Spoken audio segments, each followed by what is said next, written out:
So this topic that I'm going to discuss was recently trending on Twitter noong last September 16, and the topic that I'm going to discuss today is all about the Rookie Girl group Fanatics recent V-Live that went viral on Twitter because apparently a male staff member made an inappropriate remark off-cam doon sa recent V-Live broadcast ng grupo.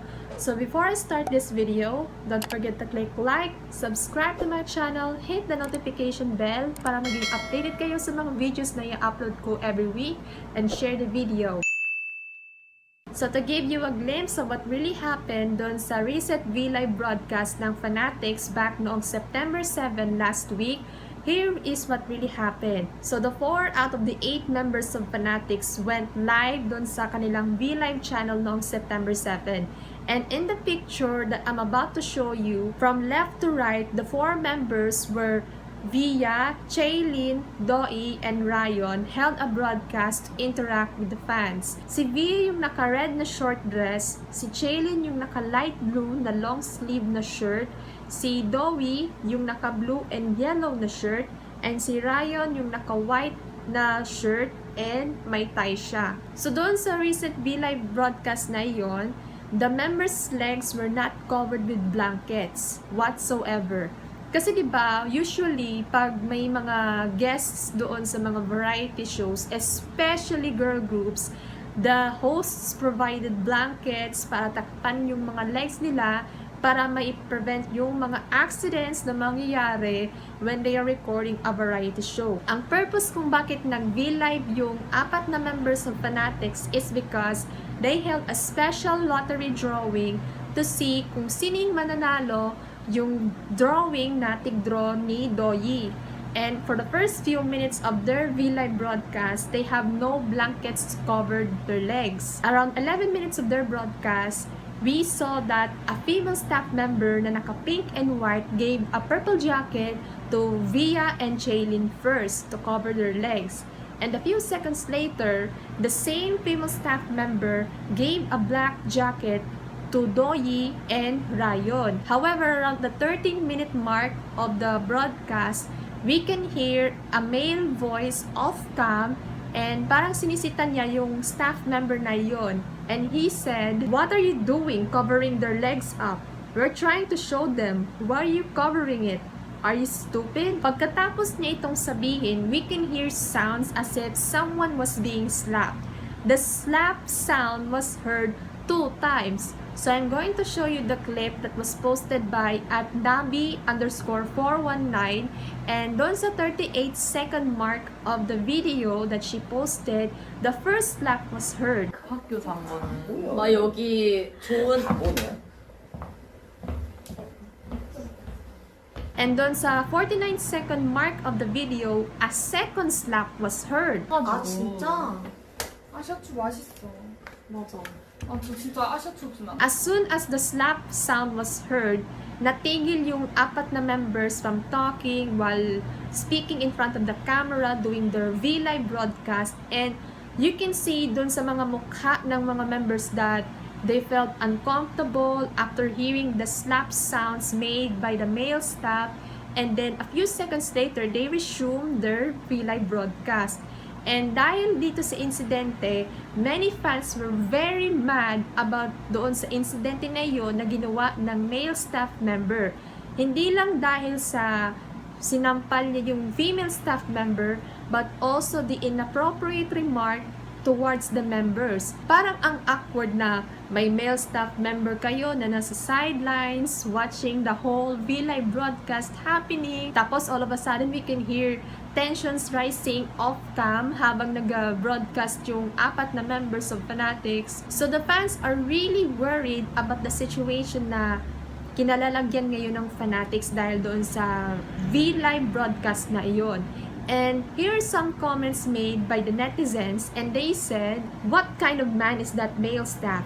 I think if I was their parents, my heart would collapse after seeing that.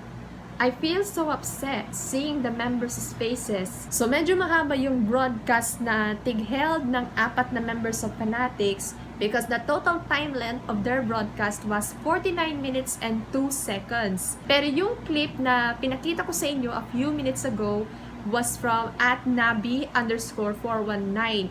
Siya yung sinasabi kong username na nag-post doon sa Twitter noong September 16. And as of this recording of this video, it has more than 2.5 million views on Twitter alone. So yung tweet ni @nabi_419 was written in Korean, pero I can dissect some words written on her caption doon sa kanyang tweet. And she said that she was very disappointed doon sa ginawa ng male staff member towards the female staff member who handed the jackets to the 4 members of Fanatics. Pero there was some mistranslations doon sa kanyang tweet.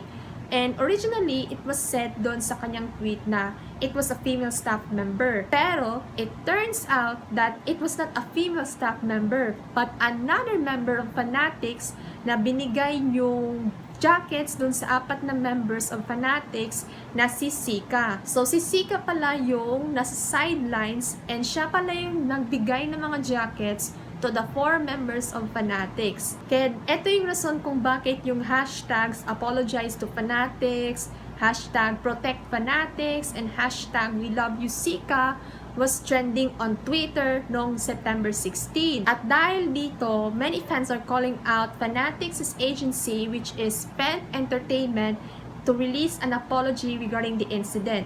And yesterday, Fent Entertainment released an announcement and they apologized because of what happened. And they said, "Hello, this is Fanatics' agency Fent. As an agency, we recognize the seriousness of the incident in which a staff member made an inappropriate comment during Fanatics' V-Live broadcast on September 7. First, we would like to apologize to the members and fans who were hurt by this. The agency acknowledges that the staff member's inappropriate comment was wrong and without excuse, and the person responsible will take action against them accordingly. Fent will take more care in future so that this incident does not happen again. Once again, we apologize to the fans who love Fanatics and will do our best to protect the rights of the artists you love. Thank you."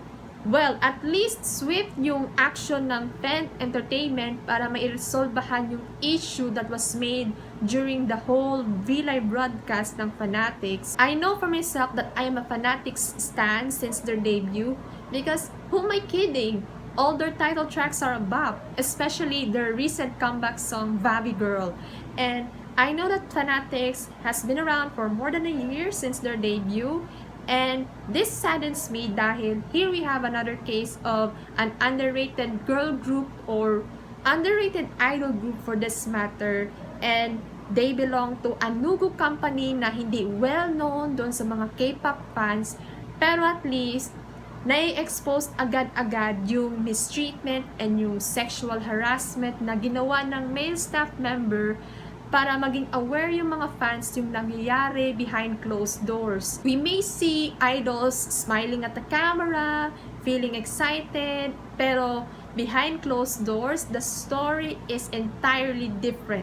So we have to be very careful na baka mamaya may isa na naman na issue na mabubuga sa atin, tapos tragic pala yung mangyayari doon sa isang idol group na yun.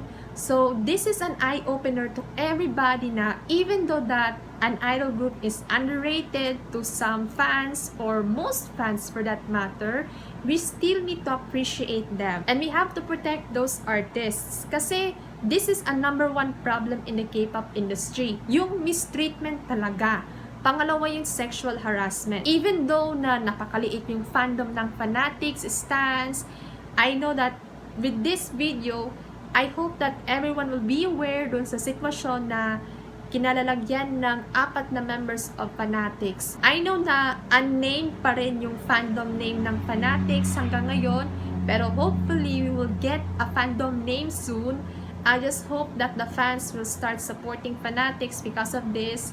And we should protect them as well, because I know for the fact that most of the members are minors. So I know you're with me on this one kasi I know that they're very young and they're still new in the K-pop industry.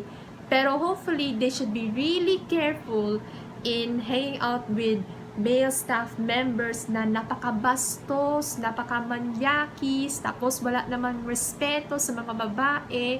And Fan Entertainment should fire that male staff member dahil sinampal na nga niya si Sika eh. Hanggang ngayon, nasa agency pa rin yung male staff member na yon. I just hope that this male staff member will be fired. Kasi napakadelikado na eh.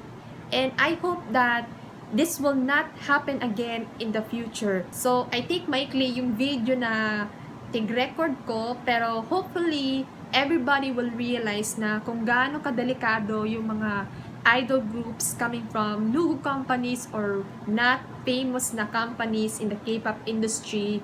And hopefully, this incident na nangyayari doon sa Fanatics will not happen again in the future. So that's it for this video. Thank you so much, and I'll see you guys on Monday. Bye!